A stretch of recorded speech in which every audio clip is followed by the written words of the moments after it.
Bago tayo magsimula, huwag kalimutang mag-like at share. Kung nagustuhan ninyo, mag-comment sa ibaba. Maraming salamat, let's go, ituloy na natin ang kwento. Sa sandaling yun, tumindig si Hong Chenny na tila isang Diyos na bumangon mula sa abo. Buong lakas niyang hinarap ang nagngangalit na Tribulation Lightning, tumawa siya ng ubod lakas, isang halakhak na yumanig sa kalangitan, tanda ng kasiyahan at tagumpay na muling bumabalik sa kanyang puso. Haha, sa wakas, dumating din ang araw na ito, muli akong aakyat sa pagka-immortal, sigaw niya, puno ng kagalakan at apoy ang kanyang dibdib. Mula sa kalangitan, bumulusok ang mga kidlat na warrior galit ng Diyos, naglalagablab na parang mga espada ng langit na handang tumapos sa kanyang buhay. Ngunit sa halip na matakot, lalo pang lumakas ang kanyang halakhak, isang pagtawa na walang hanggan, agad niyang pinakawalan ang bugso ng enerhiya, at sa isang iglap, nag-anyong phoenix ang kanyang kapangyarihan, nagliliyab sa apoy ng walang hanggang pagbangon. Ang phoenix na yun ay pumailan lang paitaas, diretsyong sa malubong sa mapangwasak na Tribulation Lightning, at nang magtagpo ang dalawa, sumabog ang kalangitan sa isang dagendong na parang pumutok ang mismong puso ng mundo, yumanig ang lupa, humaginit ang hangin, at ang paligid ay nabalot ng matinding enerhiya. Sa ibaba, si Hong Chenny ay nakatindig pa rin, naglalagablab ang kanyang katawan sa apoy na likha ng kanyang sariling kapangyarihan, puno ng determinasyon at walang bahid ng pangamba. Samantala, sa kabilang panig, nakamasid sina Li Wuji at Xu Yunyan, mariing nakapako ang kanilang mga mata kay Hong Chenny, mariing wika ni Li Wuji, huwag kayong malinlang sa kakaiba niyang kilos, sa totoo lang, napakalakas ng senior brother. Napakagat ng labi si Xu Yunyan, bakas sa kanyang mukha ang halong sindak at paghanga, ito ba ang Ascension Tribulation na binabanggit sa mga sinaunang teksto? Ang pagsubok na kailangang daanan sa bingit ng kamatayan upang makaligtas at maging immortal, bulalas niya, nanginginig ang tinig. Dagdag pa niya, ganun lang kadali, natapos na kaagad.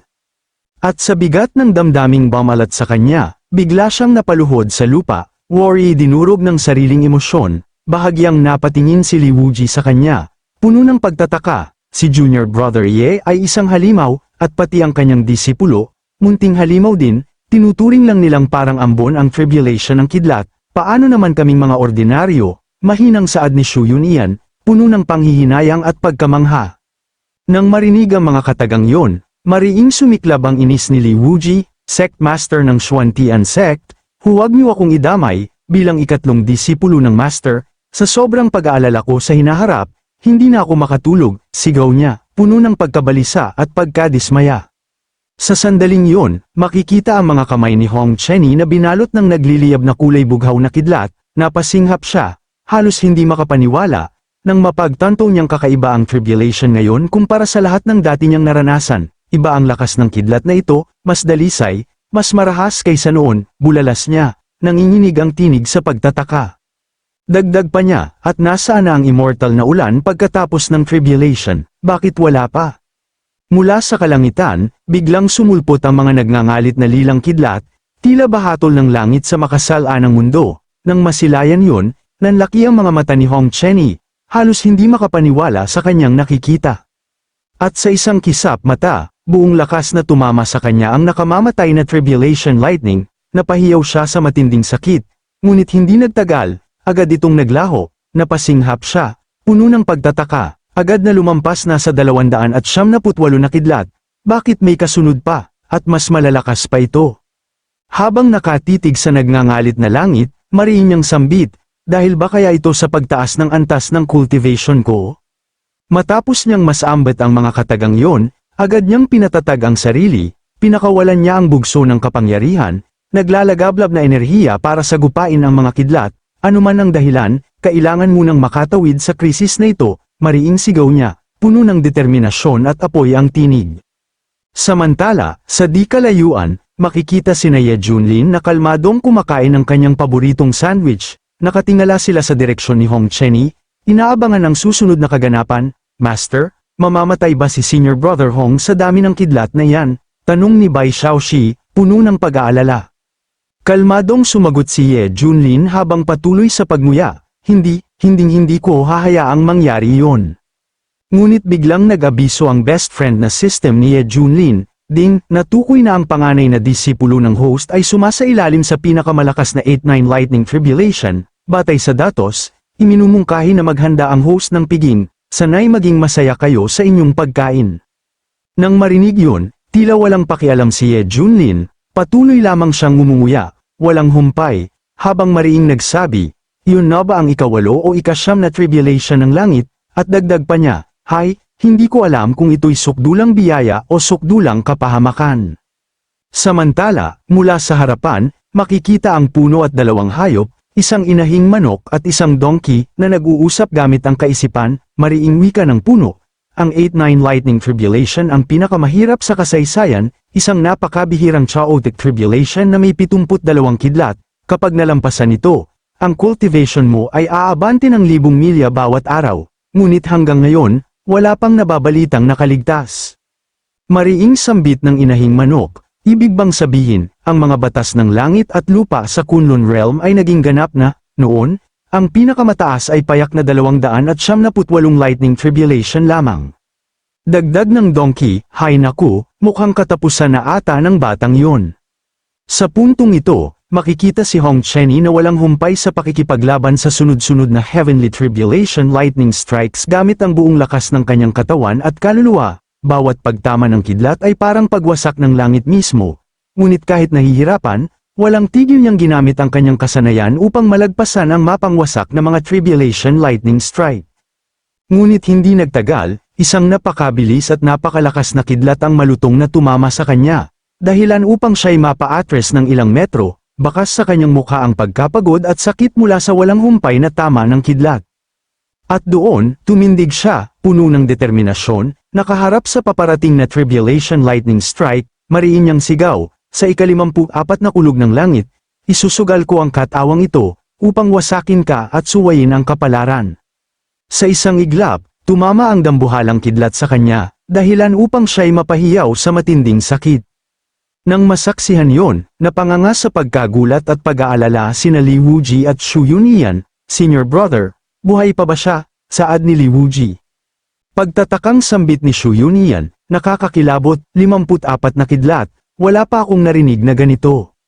Sa puntong ito, makikita ang mukha ni Hong Chenny na balot ng sugat, habang napaubo ng dugo mula sa pinsala ng tribulation lightning strike, ngumisi siya, puno ng kumpiyansa, at pasigaw na sinabi, yun na ba lahat? Tapos na ba? Ngunit bigla, isang mas malakas pang tribulation lightning strike, ngayon kulay pula, ang dumiretso sa kanya, nanlaki ang kanyang mga mata sa gulat. Nang makita yon, napakagat ng ngipin si Li Wuji, nakakunot ang noo, bakas ang matinding pag-aalala, Diyos ko, may kasunod pa, si senior brother Chenny, tapos na siya. Agad gumawa si Hong Chenny ng barrier upang protektahan ang sarili laban sa nakakamatay na pulang kidlat. Ngunit hindi nagtagal, nagkaroon ng bitak-bitak ang barrier, dahilan upang siya'y mapasinghap sa pagkagulat, putik, meron pa pala. Pagtama ng ika-69 na kidlat, tuluyang nabasag ang barrier at malutong na tumama sa kanya ang kidlat, dahilan upang siya'y mapa-atres at mapasukan ng dugo. Pero hindi pa tapos ang lahat, habang pabagsak si Hong Chenny, walang humpay na tumama sa kanya ang mga tribulation strike, mabilis siyang tumilapon pababa na parang isang kometa. Balot ng pulang kidlat ang kanyang katawan, habang unti-unting nawawala ang kanyang ulirat, mahina niyang bulong, hehe, ito na ba ang wakas ng buhay ko? At doon, bigla niyang inalala ang kanyang nakaraan, isang ulila mula pagkabata, lumuluhod at namam-alamos para lamang mabusog, nilulunok ang lahat ng paghamak, kahit halos mamatay sa bagbog dahil sa isang pirasong tinapay, sinabi ko sa sarili ko, mabuhay ka, dahil hanggat nabubuhay, may pag-asa. Hanggang isang araw, isang matandang nilalang ang tumayo sa kanyang harapan, dahilan upang siya'y mapatingala sa pagtataka. Bata, tumatanda na ang matandang ito, kailangan ko ng batang tagapaglingkod, handa ka ba? Mahinahong wika ng matanda. At sa walang pag-aalinlangan, agad na sumama si Hong Chenny sa matanda. Sa wakas, dumating na rin ang pag-asa, saad niya, puno ng pag-asa at pananabik. Makalipas ang ilang sandali, bumagsak ang patak ng dugo sa sahig, isang pulang bakas ng kapalaran. Doon, makikita ang binatang si Hong Chenny, balot ng takot ang kanyang mukha, nakaharap sa bangkay ng matandang minsang sumagip sa kanya, ngunit siya mismo ang pumatay. Nang mapagtanto niya ang kalupitan ng mundo, napakagat siya ng ngipin, mariing nagsalita, dahil sa pagkamatay ng aking huling pag-asa, ako'y muling isinilang. At mula sa pangyayaring yun, samilang ang bagong kapalaran, ang hudyat ng kanyang pag-akyat bilang Demon Lord, tanging ang Demon Lord lamang ang makabubuhay ng 1,000 buhay, sigaw niya, puno ng apoy at kapangyarihan. Balik sa kasalukuyan, habang bumabagsak, muling nabuhayan ng loob si Hong Chenny, naglalagablab ang kanyang enerhiya, at paulit-ulit niyang sinabi sa sarili, hindi ako papayag, hindi ako papayag. Nanumpa ako sa aking sarili na, kahit mamatay pa ako, tatayo ako sa itaas ng langit at magiging hari na yuyurak sa lahat ng nilalang sa mundo.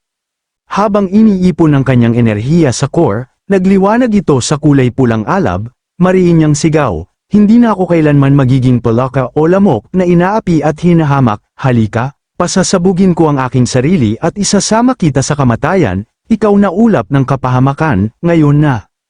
Ngunit bigla siyang natigilan, nanlaki ang mga mata ni Hong Chenny nang maramdaman ang paghawak sa kanyang likod ni Ye Junlin, aking disipulo, nagawa mo na ang lahat, ipaubaya mo na ito sa iyong guro ang natitira, kumpiyansang sambit ni Ye Junlin. Tumayo si Ye Junlin sa harap ni Hong Chenny, at gamit lamang ang isang daliri, pinakawalan niya ang kanyang kasanayan upang salagin ang paparating na pulang Tribulation Lightning Strike, mariin niyang sigaw, puno ng autoridad, ako si Ye Junlin, sino ang naglakas loob na mang-api sa aking disipulo? At doon, makikita ang walang kahirap-hirap na pagsagupa ni Ye Junlin sa sunod-sunod na pulang Tribulation Lightning Strike, bawat tama ay nagdulot ng dagandong, pagyanig, at matinding pressure na bumalat sa buong paligid, ngunit siya'y nanatiling matatag, tila Diyos na nagtatanggol sa kanyang alagad.